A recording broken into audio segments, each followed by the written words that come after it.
지은호가 무너질 때 이지혁과 박성재 두 남자는 서로를 밀어내면서도 동시에 같은 사람을 끌어안으려 했습니다. 지은호는 동생 지강호의 눈을 제대로 마주치지 못했는데요.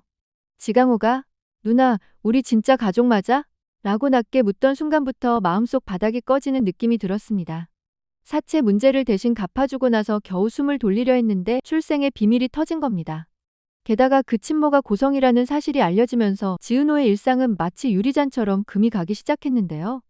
정순이의 밥상 앞에서도 숟가락을 들지 못하고 "엄마, 나 어떻게 해야 해?" 라는 말밖에 나오지 않았습니다. 정순이는 눈빛만으로 "넌 내 딸이야" 를 거듭 확인해줬는데 지은호는 고개를 끄덕이면서도 가시처럼 걸리는 죄책감을 내려놓지 못했습니다. 이때 이지혁이 가장 먼저 다가왔습니다. 지혁은 예전처럼 딱딱한 말투를 거두고 "은호야, 오늘은 일 얘기 말고 더 먹자" 라고 했는데요. 사업 첫 의뢰를 함께 진행하며 조금씩 풀리던 관계가 다시 조심스럽게 이어지는 순간이었습니다. 지혁은 복잡한 설명을 피하고 아주 구체적인 작은 일들을 챙겼습니다. 아침엔 따뜻한 음료, 오후엔 필요한 서류 정리, 저녁엔 카페 문 닫을 때까지 마지막 남는 반복 노동을 함께 나눠서 해줬습니다. 지은호는 "나 지금 괜찮은 척하는 거 다 보이죠?" 라고 웃어 보였는데요. 지혁은 "괜찮은 척이라도 같이 해. 혼자 하는 척은 하지 말고" 라고 답했습니다. 지혁이 은근히 이렇게 말할 수 있게 된 건 가족 안에서 오랫동안 견디는 법을 배워온 사람만이 가지는 고집 같은 것이 있었기 때문이었습니다. 하지만 그 틈으로 박성재가 들어왔습니다. 성재는 예의 그 너른 미소로 "은호 후배, 오늘 밤에 좀 걸을래요?" 라고 자연스럽게 묻곤 했는데요. 지은호가 머뭇거리면 성재는 기다렸습니다. "괜찮아요. 말하기 싫으면 걷기만 해도 돼요." 라며 조급해하지 않았습니다. 박성재는 겉보기엔 호탕하고 여유롭지만 마음속 계산이 빠른 사람입니다. 지은호의 약해진 균형을 무겁게 흔들지 않으면서도 길게 곁을 내어주는 방식이었는데요. 지혁이 가까이 붙어서 버티게 한다면 성재는 먼발치에서 기대게 합니다. 두 남자의 방법은 달랐지만 목표는 같았습니다. 흔들리는 지은호에게 "여기 서 있어도 된다를 체감시키는 것 말입니다. 문제는 지강호였습니다. 지강호는 출생의 비밀을 알게 된 뒤로 분노의 화살을 아무데로나 쏘아대기 시작했는데요. 사채를 대신 갚아준 누나에게도 "돈으로 죄책감 덮는 거냐?" 거칠게 소리를 질렀습니다. 지강호는 늘 게으르고 불만이 많다는 평을 들었지만 사실은 "나는 원래 버려지는 쪽이라는 체념을 오래 품어온 사람이었습니다. 그래서 친모가 고성이 라는 소식은 질투와 굴욕, 호기심과 공포를 한꺼번에 끓여서 지강호의 가슴에 들이부어 버렸는데요. 그 감정의 화상은 쉽게 가라앉지 않았습니다. 지은호는 "강호야, 우린 매일 밥을 같이 먹고 같은 지붕 아래서 살았어. 그게 우리야" 라고 말했지만 지강호는 "그럼 왜 난 이렇게 외롭지?" 라고 되물었습니다. 이 갈등의 초점은 곧 고성이로 옮겨갔습니다. 고성이는 아름다운 외모와 강한 권력 의지를 숨기지 않는 인물인데요. 과거 가난에서 벗어나기 위해 무엇이든 계산해야 했던 시절이 있었고 그 시절의 흔적은 지금도 고성이의 선택의 그림자처럼 따라붙었습니다. 고성이는 지은호를 향해 "늦었지만 이제라도 설명하고 싶다" 고 말했습니다. 그러나 그 말 속에는 또 다른 기획이 숨어있는 듯 했는데요. 박영란을 향한 과도한 보호심 그리고 혈연을 둘러싼 위험한 유혹이 그늘처럼 엮여 있었습니다. 가까운 이들 중 몇몇은 고성이가 지은호에게 접근하는 건 순수한 모성만은 아닐 거다 라고 속삭였고 이 소문은 순식간에 퍼졌습니다. 여기서 첫 번째 심리적 클라이맥스가 찾아옵니다. 지혁과 성재가 각자 방식으로 불씨를 끄려는 사이 지강호가 카페에 들이닥쳐서 "누나, 그 집 가서 밥 먹었냐? 그 여자랑 앉아서 밥 먹었냐?" 라고 소리쳤습니다.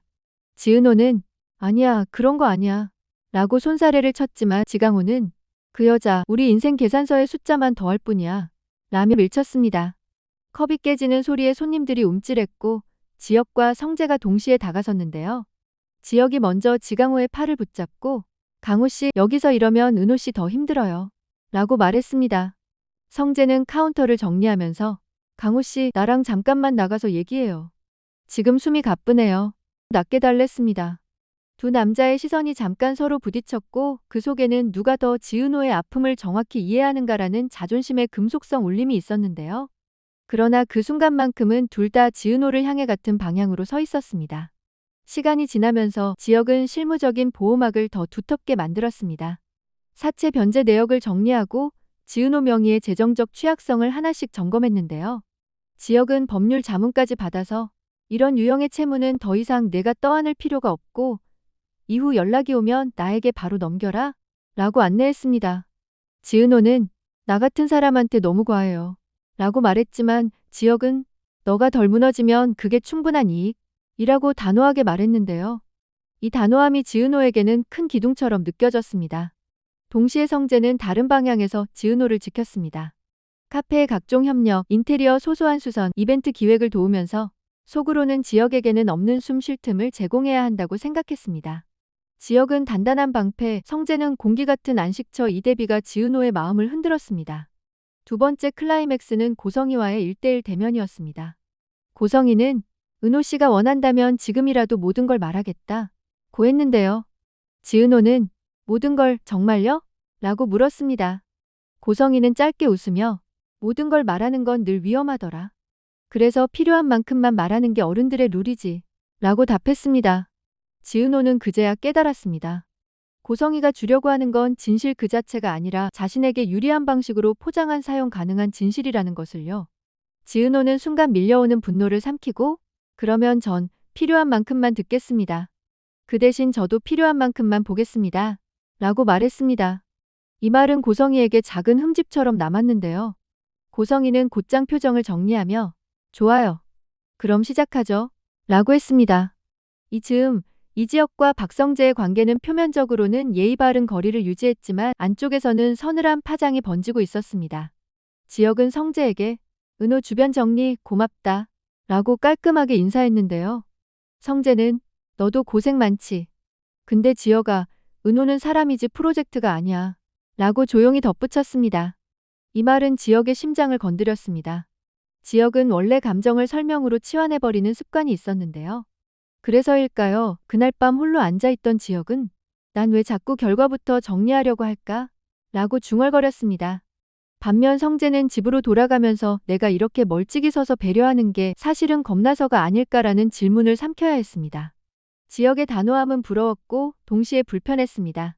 둘의 내면은 이렇게 서로를 의식하며 흔들렸습니다. 세 번째 클라이맥스는 지강호의 실종 소동이었습니다. 연락이 닿지 않는 시간이 길어지자 지은호는 강호야, 제발 전화 좀 받아 라는 문자를 반복해서 보냈는데요.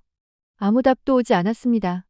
그때 가장 먼저 뛰어나간 건 이지혁이었습니다.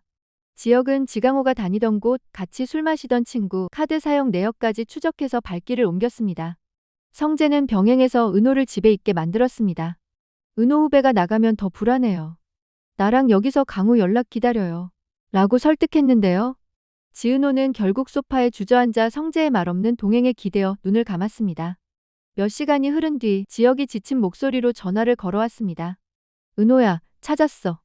다행히 큰일은 없고. 지금 데리고 갈게. 그 한 문장에 지은호는 숨을 길게 내쉬었습니다. 돌아온 지강호는 울지도 웃지도 않았습니다.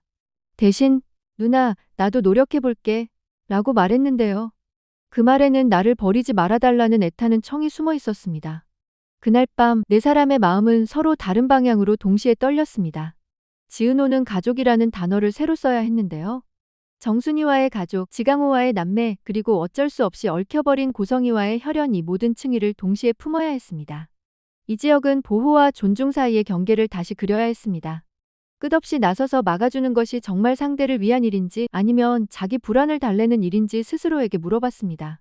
박성재는 배려와 고백 사이에서 맴돌았습니다. 오래 머물러주는 것도 결국 선택의 표현인데 그 선택이 영영 전하지 못할 마음을 키워버릴까봐 겁이 났습니다. 다음 날 지혁은 작은 봉투 하나를 건넸습니다. 사체 정리 문서, 향후 대응 방안, 그리고 필요시 연락해야 할 번호 목록이 들어있었는데요. 지혁은 말끝을 최대한 다듬어 은호야, 이걸로 당분간 급한 불은 끌 거야. 대신 내 욕심을 좀 줄여볼게. 모든 걸 대신해주려는 마음을 내려놓고 은호가 하고 싶은 방식으로 내가 따라갈게. 라고 했습니다. 지은호는 그제야 웃었습니다. 선배, 고마워요. 나도 이제 내 방식으로 버텨볼게요. 그 미소는 오래전 첫 만남 때의 선명함을 닮아 있었는데요. 지혁은 아무 말 없이 고개만 끄덕였습니다. 저녁이 되자 성재가 메시지를 보냈습니다. 은호 후배, 오늘은 내가 은호 후배 얘기 말고 내 얘기 좀 해도 돼요? 지은호는 의아한 마음으로 그럼요, 하세요. 라고 답했는데요. 성재는 잠시 뜸을 들인 뒤 저는 은호 후배 곁에 오래 서 있었어요. 근데 그게 은호 후배 마음을 어렵게 한다면 한 걸음 물러설 준비도 돼 있어요. 다만 그걸 은호 후배가 정했으면 좋겠어. 누가 더 맞는 사람인지가 아니라 은호 후배가 어느 쪽으로 숨이 편해지는지 라고 솔직하게 말했습니다. 그 문장을 읽는 순간 지은호의 가슴이 먹먹해졌습니다. 누구를 선택하라는 압박이 아니라 내 심장이 가벼워지는 방향을 묻는 제안이었기 때문입니다. 그 무렵 고성이는 또 다른 계산을 시작했습니다. 박영나의 앞에서 조용히 말했죠. 영나야, 사람의 빈칸은 결국 피가 채우는 법이야. 그 빈칸을 어떻게 채울지는 우리가 정해야 해. 영나는 고개를 끄덕이면서도 엄마, 빈칸을 채우는 방법이 꼭 누군가의 자리를 뺏는 건 아니잖아요. 라고 단정하게 말했습니다. 고성이의 눈빛이 그 순간 조용히 흔들렸습니다.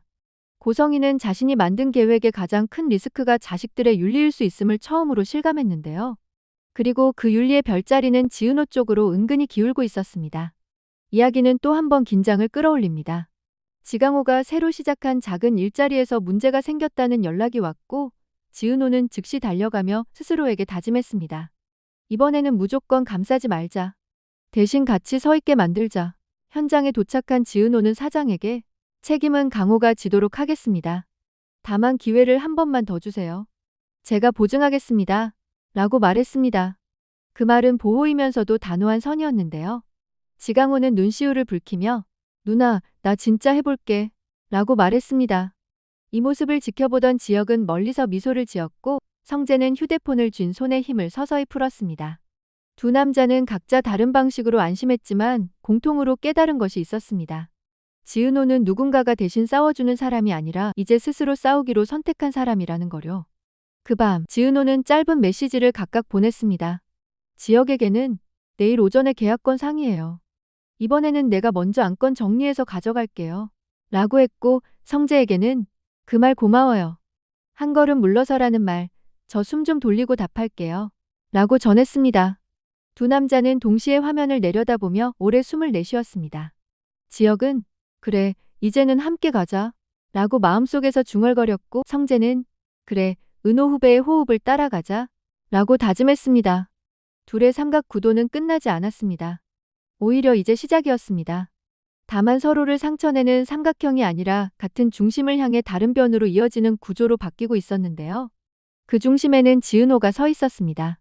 마지막으로 고성이가 남긴 한 통의 음성이 다음 장을 예고했습니다. 은호 씨, 다음 주에 아주 오래된 이야기를 들려줄게요. 당신이 알고 있는 진실의 반대편에 있는 그러나 사라지지 않은 이야기예요. 이 메시지는 위협이 아니라 유혹처럼 들렸는데요. 지은호는 음성을 듣고 조용히 휴대폰을 내려놓았습니다. 지은호는 이제 도망치지 않기로 했습니다. 대신 묻고 듣고 고르고 자신의 답을 만들기로 했습니다.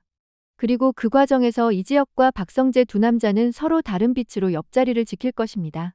어느 쪽 빛이 더 따뜻한지, 어느 쪽 빛이 더 오래 가는지 그 판단은 오로지 지은호의 호흡과 걸음이 정하게 될 텐데요.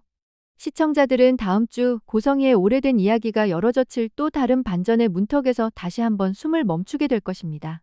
그리고 그 문턱에서 지강호의 선택이 생각보다 더 큰 파문을 던질 준비를 하고 있다는 사실을 아직 아무도 모르는 척하고 있을 뿐이었습니다.